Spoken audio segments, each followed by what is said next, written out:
All right, what's up, guys? I'm about to hit you with some news and wisdom that you might not know right now. Because look at me. Do I look like a guy full of wisdom? All right, so the new Xbox is coming out. Microsoft, they had us scared for a moment there. They were saying they might not be making consoles anymore. They might just be a software developer. Although just buying software developers and then saying you're a software developer isn't technically making you a software developer. I mean, Microsoft is a software developer, but buying game studios who already exist and then saying we're the biggest publisher doesn't really make you a publisher. Anyway, but they're staying in the market, guys. They're making another Xbox. It's what everyone wanted. It's what everyone has been wanting. Kids in 2028 will be joyous when they open up their new Xbox Series X261 2. Whatever weird, stupid name they come up with because they do not know how to make up names. Lots of people get the Series X mixed with the Xbox One X and the Series S mixed with the Xbox One S. It They have said, Sarah Bond, who's the head of Microsoft or Xbox, um, she has said that it will be the biggest technological leap in console history. That is wild. Where have we heard this before? Oh, yes, the Xbox Series X. Biggest technological leap, most powerful console.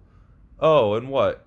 It turned out to be exactly the same as the PS5, just a little bit stronger, and the PS5 still outperforms it in many areas. It's an AMD box, guys. It's just an AMD box. So is the Sony consoles, AMD boxes. If this Xbox, the next Xbox, I don't even know what to call it. If the next Xbox in 2028 is an AMD box, it's going to be exactly the same or weaker than the PS6. Unless, because the Sony's doing some stuff like with the PS5 with intelligent, what do they call it? I forget what it's called. Um, Smart AI something. It all this gimmicky shit that might not even be real because Xbox had gimmicky shit too. If you remember the cloud, or if you remember DirectX 12 back in the day, people were saying the cloud and DirectX 12 will allow the Xbox One to run games 4K, 120 frames a second because you won't rely on the hardware anymore. It'll be through the cloud, and also the DirectX 12 will see up all the threads on the CPU. It's baked into the console. So I think maybe 2028, when the new Xbox and the new PlayStation comes out, whoever has the better built-in technology, and as of right now, that's Sony, because with their PS5 Pro, it's going to have some built-in technology, smart something. I just forget what it's called at the moment. Yeah, so they can say all they want that it's going to be the biggest technological leap in gaming history, but it's just marketing bullshit. Um, they don't have games. Sony, around 2027, 2028, will have a ton of games because they had a lot of multiplayer live service games being developed, and Sony came in, went to the Sony president or the PlayStation president, PlayStation head. It's like, what is going on? The numbers aren't looking good.